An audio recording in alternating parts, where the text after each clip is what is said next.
Hi friends, நம்ம ஈராட் மூவிஸில் சுந்தர் சியோட அரண்மனை 4 எப்படி இருக்குன்னு பார்ப்போம். இந்த படத்துலையும் அதே டெம்ப்ளேட்டான ஹாரரும் காமெடியும் கலந்துருக்காங்க. கூடவே குழந்தைங்களுக்கான பல வேடிக்கையான தருணங்களையும் நினைச்சிருக்காங்க. இந்த ஃபார்முலாவுக்கு ஃபேமிலி ஆடியன்ஸ் தாறுமாறா வருவாங்களான்னு பார்க்கறதுக்கு முன்னே நம்ம ஈராட் மூவிஸில் வாரம் வெளியாகிற எல்லா மொழி படங்களோட விமர்சனத்தை பார்க்கறதுக்கு நீங்கள் மறக்காம அந்த சப்ஸ்கிரைப் பட்டனை கிளிக் பண்ணி என்கரேஜ் பண்ணுங்க. இப்போ இதோட கதையை சுருக்கமாக பார்ப்போம். நேர்மையான வழக்கறிஞர் சரவணன் குடும்பத்தோட விருப்பத்துக்கு மாறா கல்யாணம் செய்துக்கிட்டு வீட்டு விட்டு போன அவரோட சகோதரி செல்வி மேல அபிரிதமான அன்பு இந்த சரவணனுக்கு. வருஷங்க போனாலும் தங்க மீதான பாசம் குறையல.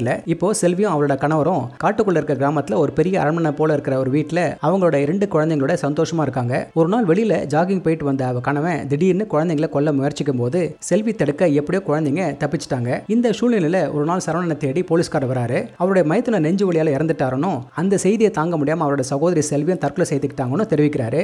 சரவணன் பதறி போய் அவன் அத்தையோட அங்க போய் போலீஸோட சேர்ந்து ஆராயும் போது வீட்டுல ஒரு பேய் இருக்கிறதையும் உணர்றாங்க. அது கூடவே பல விவரிக்க முடியாத மரணங்கள் நடக்குது. அதுக்கு மேல அவரோட குழந்தைங்களும் ஆபத்துல இருக்கிறத பாக்குறாரு. சரவணன் தன் சகோதரி தற்கொலை செய்துக்கல, கொலை செய்யப்பட்டிருக்கான்னு தெரிய அதிக நேரம் எடுத்துக்கல. அவரது சகோதரி யாரு இல்ல எது கொன்னது, அவ குழந்தை என்ன காரணத்துக்காக கொல்ல பாக்குறாங்க, குழந்தையோட உயிரை சரவணனால காப்பாற்ற முடிஞ்சதா என்பதுதான் இந்த படத்தோட மீதி கதை. இயக்குனர் சுந்தர் சி கமர்ஷியல் என்டர்டெய்னர்களை உருவாக்குறதுல கில்லாடி. அரண்மனை 1 பிளாக் பஸ்டர் ஆகிச்சு. அது கொடுத்த தைரியத்துல 4வது வரைக்கும் வந்துட்டாரு. அதுவும் போன படத்துல விட்டதை அரண்மனை 4 மூலமா பிடிக்க நிறைய வேலை பண்ணிருக்காரு. இந்த பட வரிசையை ஏற்கனவே ஃபாலோ பண்ற ரசிகர்களை சந்தோஷப்படுத்துற ஒரு சரியான கமர்ஷியல் என்டர்டெய்னர். இதுல ஹாரரும் காமெடியும் சமமா சரியானபடி வேலை செய்யுது. அதுக்காக இண்டஸ்ட்ரியில இருக்கிற அத்தனை காமெடி நடிகர்களோட பெரிய பட்டாளத்தை இறக்கியிருக்காரு. ஹாரர் ஒர்க் ஆகிறதுக்கு அசாமிய நாட்டுப்புற கதைகளில் வர ஒரு கெட்ட ஆவியான பாக்க சாமர்த்தியமா அந்த தடவை கதையில பிணைஞ்சிருக்காரு. ஹிப்ஹாப் தமிழாவும் அதுக்கேற்ற மாதிரி மியூசிக்கை போட்டு பயமுறுத்திருக்காரு.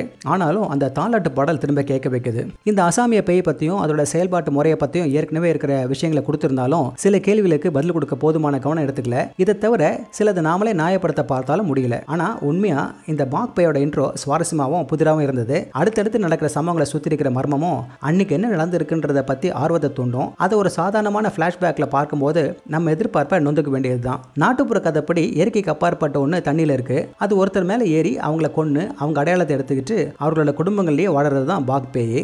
ஆனா இந்த அரண்மனை கதை டெம்ப்ளேட்டுக்கு இந்த பாக் பேய் எந்த வகையான மாற்றத்தை ஏற்படுத்திருக்குன்னு தெரியல. நம்ம ஊர் பேயும் அந்த வேலையை செய்திருக்கோம். இந்த உருவத்தை மாத்திர திறன் மட்டுமே பாக் பேயோட ஒரே அம்சம்.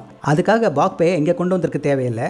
இதனால ஏற்படுற மோசமான ஜம்ப் ஸ்கேர்ஸ் இன்னொரு மோசமான கம்ப்யூட்டர் கிராபிக்ஸ்னால பாதிக்கப்படுது. ஆனா செகண்ட் ஹாஃப்ல குஷ்பு சிம்ரனோட ஸ்பெஷல் அப்பியரன்ஸ் நிறைய பேர் இன்ப அதிர்ச்சியை கொடுத்திருக்குன்னு நம்பலாம். படத்துக்கு பலமே அந்த அடர்ந்த காடும் அந்த இன்டர்வல் பிளாக் முன்னாடி ஒரு 20 நிமிஷம் விறுவிறுப்பா இருக்கிற சீக்வன்ஸும். தமன்னா செல்வியா சிறப்பா நடிச்சிருக்காங்க. ஒரு பக்கம் அவர் தன்னோட குழந்தைகளை எந்த நிலையிலும் பாதுகாக்கணுன்றதை வெளிப்படுத்துறாரு. இன்னொரு சைடுல அவங்களுக்கு கெட்டது நினைக்கிற யாரையும் விட்டு வைக்காதவரா இருக்கிற கதாபாத்திரம். அவர் நடிச்சதுலேயே இது வேறுபட்ட ரோல். அவரும் ரசிச்சு நடிச்சிருக்கார். கிளாமருக்காக ராஷி கண்ணா, இவருக்கு இதுல ரோல் கம்மி தான், ஆனா முக்கியமான part. Yogi Babu, VTV Ganesh, Kovai Sarala comedy கண்டினியூஸா வந்தாலும் மோசமா சளி போட்டோம். இதுல லொல்லு சபா சேஷு தான் சிரிக்க வைக்கிறார். கேஜிஎஃப் வில்லன் கருடா ரோல்ல மிரட்டலா நடிச்சிருக்காரு. மொத்தத்தில் சுந்தர் சியோட அரண்மனை தொடர் லாஜிக் இல்லாம பொழுதுபோக்க மட்டும் விரும்ப மக்களுக்கானது. அவங்களுக்கு கொஞ்சம் ஜம்ப் ஸ்கேர்ஸ், கொஞ்சம் காமெடி, சில சண்டைங்க, கடவுள் நம்பிக்கை சார்ந்த சில விஷயங்க, ஒரு துள்ளல் பாடல், சிறப்பான கிளைமேக்ஸ் விரும்புவாங்க. அங்க கெட்டது தோத்து போய் கடைசியில் ஒரு சந்தோஷமான குடும்பம் இருக்கும். அரண்மனை 4 ஒரு டைம் பாஸ், எந்த எதிர்பார்ப்பும் இல்லாம உள்ள போனா படத்தை பத்தி பெருசா வெளியே பேச மாட்டீங்க. ஆனா கசப்பான ஏமாற்றத்தோட வெளியே வர மாட்டீங்க. அரண்மனை 4 ஃபேமிலியா போய் பார்த்து ரசிக்கக்கூடிய நல்ல கமர்ஷியல் என்டர்டெய்னர். இந்த படம் ஒரு நல்ல ஒரு one time watch. Okay friends, இதே போல இன்னொரு சுவாரஸ்யமான பட விமர்சனத்தோட சந்திக்கிறேன். இந்த விமர்சனம் உங்களுக்கு பிடிச்சிருந்துச்சுன்னா உடனடியாக லைக் பண்ணுங்க, ஷேர் பண்ணுங்க. நன்றி.